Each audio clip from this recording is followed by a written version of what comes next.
Assalamu alaikum dear students. Welcome to Kashmir Academy YouTube channel. I hope you are fine and enjoying your life. Recent class में मैंने आपको बताया था what is science, what is biology and division of biology. मैं आपको एक इसका हल्का सा व्यू देता हूँ, मैं बहुत ज़्यादा डिटेल में नहीं जाऊँगा। देखिए, मैंने आपको बताया था science is the study of nature. अब हम इसमें पहले किसी भी चीज़ को ऑब्जर्व करने के बाद उस पर एक्सपेरिमेंट करते, एक्सपेरिमेंट करने के बाद उस एक्सपेरिमेंट की बेस पे हमें रिजल्ट मिलता है। अब इसे स्टडी ऑफ नेचर कहने का जो बेसिक मकसद है वो क्या है?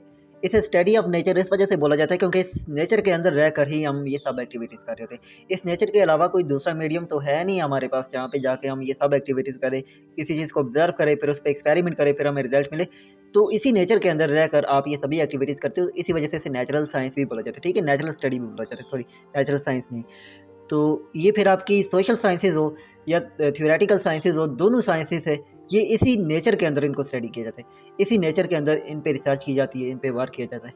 फिर हमने पढ़ा था कि बायोलॉजी क्या है, biology is the study of life. फिर आगे बायोलॉजी की जो है डिवीजन होती है, मतलब उसमें ज़ूलॉजी होती है, बॉटनी होती है और माइक्रोबायोलॉजी होती है। और आज की इस क्लास में हम स्टडी करने जा रहे हैं how many branches in biology. अब आपने एक चीज़ को मद्देनजर रखना है कि पिछली क्लास में मैंने जो आपको डिवीजन पढ़ाई थी वो डिवीजन अलग की थे, वो बायोलॉजी की कैटेगरीज है। अब इसकी ब्रांचेज आ गई और ब्रांचेस में अलग ही थे। So there is a lot of difference between division and branches. Now without wasting any time, let's we start. So student, biology have 16 branches and these branches are morphology, anatomy, physiology, genetics, sociobiology, parasitology, cell biology, histology, embryology, ecology, biotechnology, taxonomy, plantology, entomology, pharmacology and immunology. Students, अभी हमारी initial classes है, तो initial classes में हम duration को short रखेंगे। मैंने आपको बताया कि जैसे जैसे हम आगे जाएंगे, मतलब चैप्टर वाइज हम ड्यूरेशन को भी एक्सपेंड करेंगे और इस तरह हमारे टॉपिक का मतलब वॉल्यूम भी ज़्यादा हो जाएगा। तो अभी के लिए हम ऐसा करेंगे कि जो हमारा ब्रांचेस वाला टॉपिक है we will cover it into 4 part.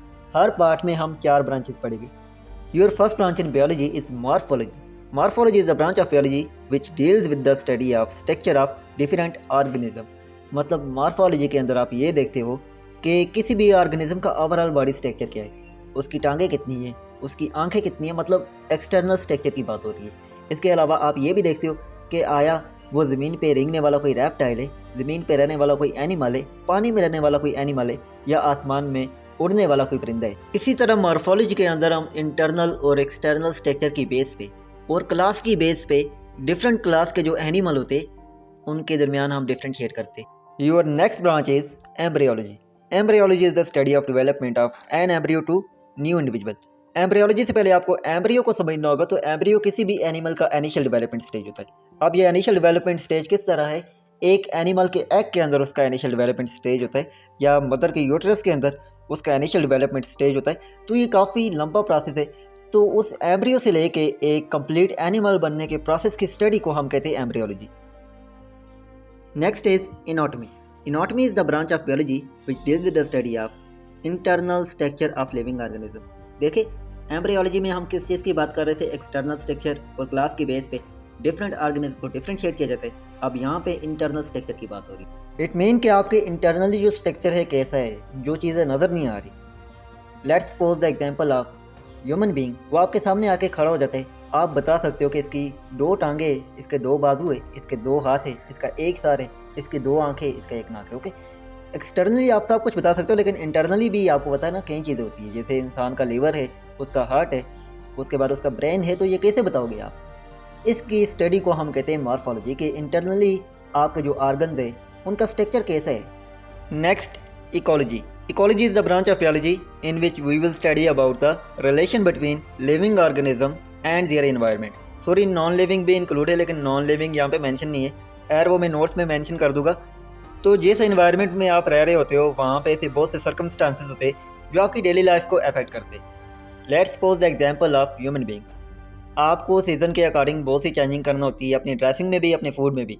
जैसा कि जब विंटर आता है तो विंटर में आप वार्म क्लोथ्स का यूज़ करते हो, वार्म फूड का यूज़ करते हो, ड्राई फ्रूट्स का यूज़ करते हो आप बहुत ज़्यादा। इसी तरह जब समर स्टार्ट होता है तो समर में आप लाइट क्लोथ्स का यूज़ करते हो, आप कोल्ड ड्रिंक्स का यूज़ करते हो, जूसेस का यूज़ करते हो।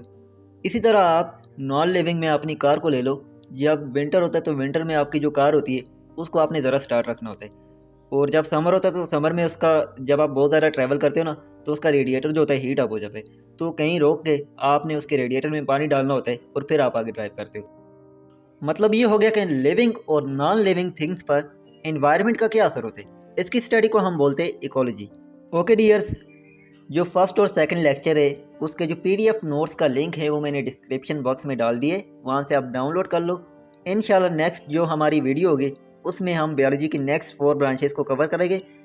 आज की वीडियो में इतना ही। हमारे चैनल को सब्सक्राइब करके साथ में बेल के आइकॉन को प्रेस कर दे ताकि हमारी हर नई आने वाली वीडियो का नोटिफिकेशन बर वक्त आप तक पहुँच सके। मिलते हैं नेक्स्ट वीडियो में, तब तक के लिए अपने मेज़बान सैयद काज़म अली को इजाज़त दीजिएगा। खुदा हाफिज़।